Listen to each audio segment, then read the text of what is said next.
Check, 1, 2, 3. Okay. Oh, is there an echo in here? I don't know. I think it might be a little bit of. Is it the next door? Is it subwoofer? Is it in my head?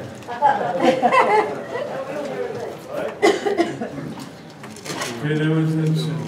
Man, it sounds a lot of things. I'm hearing a lot of things.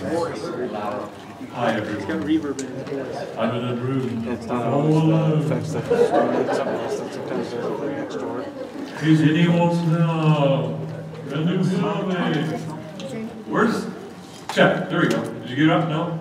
Reverb? Something? All right. Well, whatever. I'm just gonna start going. It's not the effects and all that. Ain't nobody got time for that. It's still kind of weird though. It's hard to talk. Hello? The system seems to always set. So it's not Hello. the effects. You people don't know. Wait a minute. God's not from Britannia. Where's he at? He's on. No, it's the effects. At least, I mean, in the movies, he's British. All right. Genesis chapter 22 is where we let off last time. So if you will flip to Genesis chapter 22, and we'll start in verse 20, down at the very bottom, down the very end of that. It still sounds like there's, to me, some low end going on. I just figured it out. Hello. Can you turn the bass down a little bit on the vocal on Just that? hang on just a second, okay? I'm sorry. I'll hang on just a second.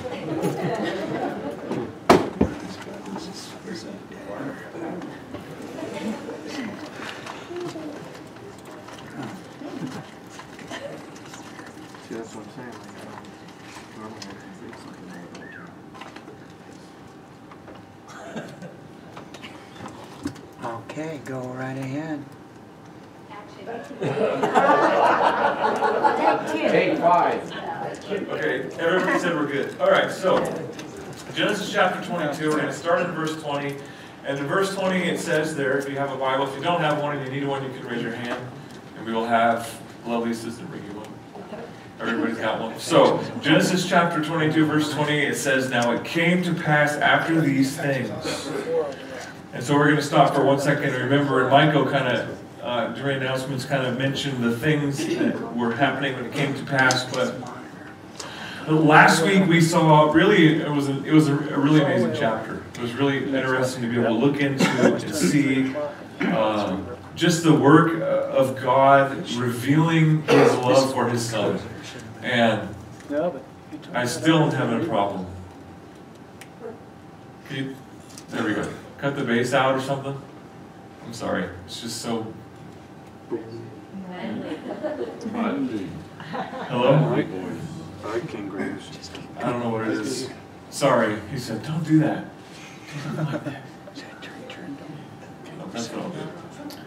So last week, it was amazing. Abraham, we saw Abraham, the love of God through Abraham for his son Isaac, it was a picture, a representation of God loving His own Son. So we really saw the love of the Father. We saw huge provision. If you remember, when it was time for Him to take the life of His Son up on the hill, this provision of God coming through.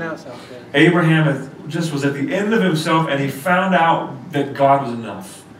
At the end of all of it, at the end of myself, I don't have anywhere to turn. God was there, and He was enough, and He came through.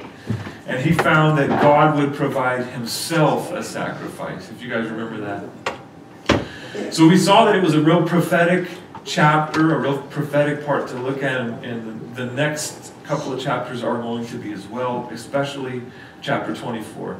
But what God is going to do is paint a few pictures for us, but we're going to change gears for just a little bit here. So let's look at the rest of verse 20. It says that it was told Abraham, saying, indeed, Milcah has borne children to your brother Nahor.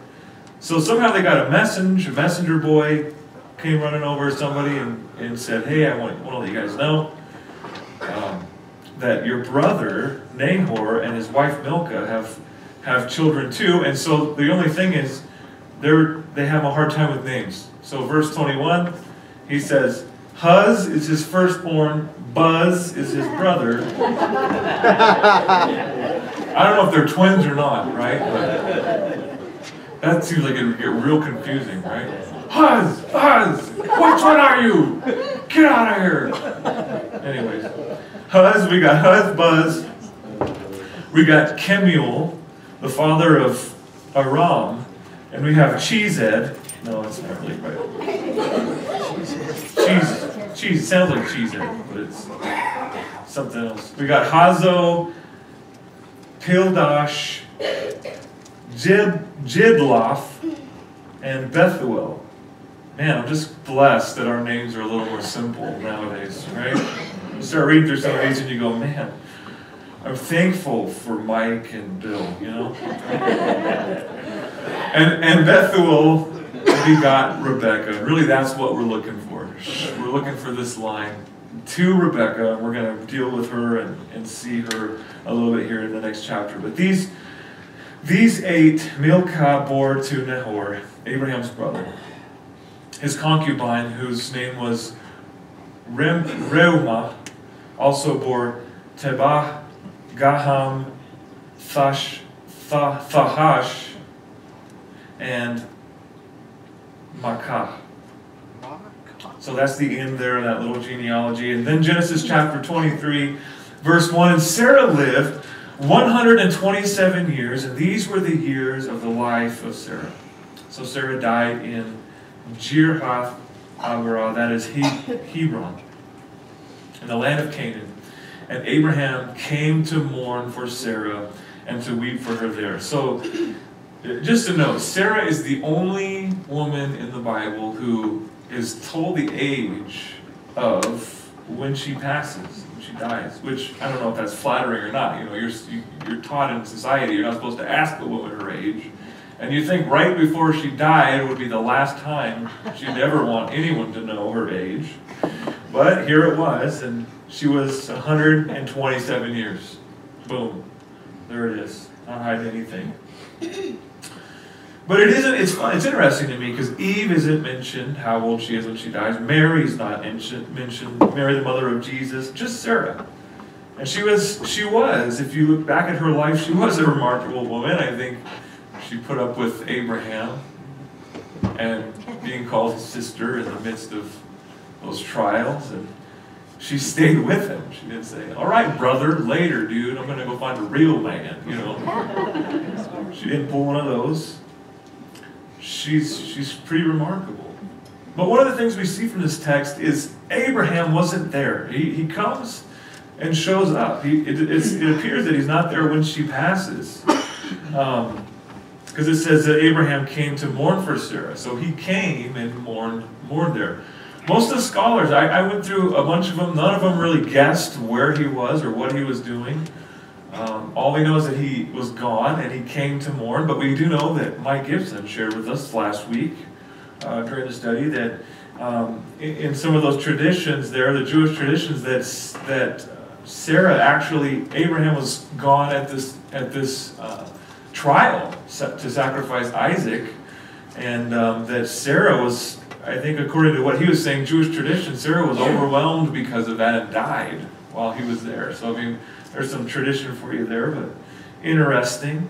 But we don't really have specifics mentioned into that. We just know that he wasn't there. And another thing to note in verse 2 is really the first mention of weeping in the Bible. As Abraham weeps for the loss of his lifelong companion. And really what it is just a scene in the Bible that's just real. You know, as he's weeping. His wife is, you know, probably the only one that can remember what it was like back in, where was it? Right? Back in and remember that old burger joint down on the corner? We used to go down there and get 2 hamburgers for a nickel. You know, that kind of stuff. His lifelong companion. It's just a real thing. A heavy scene. Abraham loses his wife. But you know, one of the things that we see as Christians is we don't mourn as those who have no hope. Right? And I just wanted to share with you guys in 1 Thessalonians, in chapter 4, verse 13, Paul says, "But I do not want you to be ignorant, brethren, concerning those who have fallen asleep or have died, lest you sorrow as others who have no hope." And there's a difference between the mourning of a Christian and losing somebody dear to them than somebody in the world who has no hope. And if you've seen somebody mourn who has no hope, man, it's a heart-wrenching, sad thing. And it's sad enough for us, but at the same time, we know where they're at. And really, it's just, see you later, goodbye for now. Right? Till we meet again. So we're blessed to know that. And Abraham, I believe, he's in that same kind of boat. I think he understands that she's going to be with the Lord and he's going to be with the Lord and they're going to reunite. Now let's look at verse 3. Then Abraham stood up from before his dead and he spoke to the sons of Heth, saying, "I am a foreigner and a sojourner among you.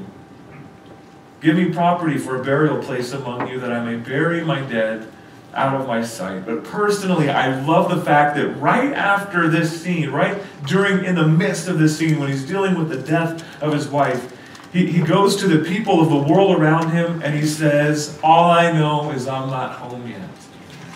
I'm a pilgrim in this land. This is not my home."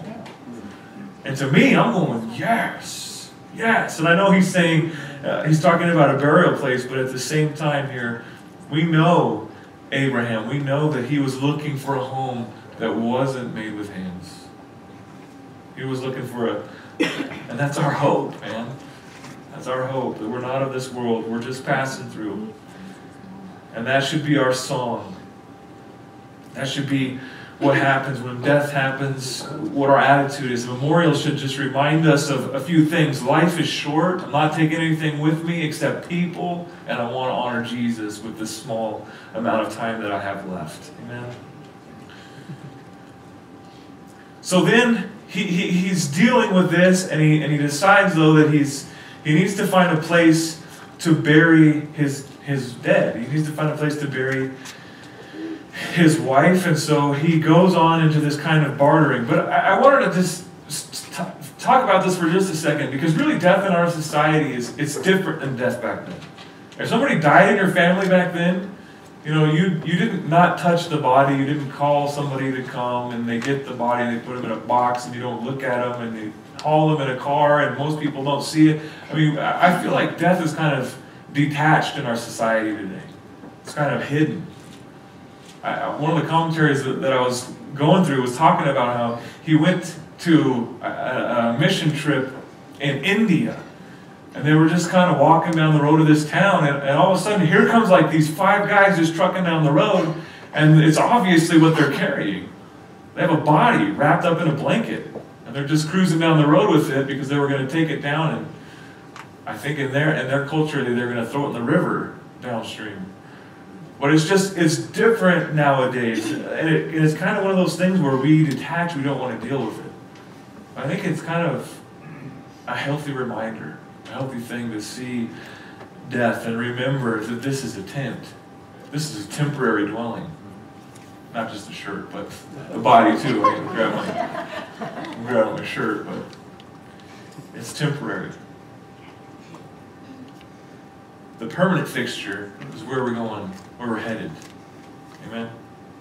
So we look into this here is kind of this kind of barter thing that happens. So let's take a look back into the scene. Look at the end of verse 4 there. He says, "Give me property for a burial place among you, that I may bury my dead out of my sight." And the sons of Heth answered Abraham, saying to him, "Hear us, my Lord. You are a mighty prince among us.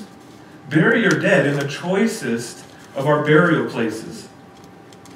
None of us withhold from you his burial place, that you may bury your dead." And then Abraham stood up and bowed himself to the people of the land, the sons of Heth. And he spoke with them, saying, "If it is your wish that I bury my dead out of my sight, hear me. And meet with Ephron, the son of Zohar, for me,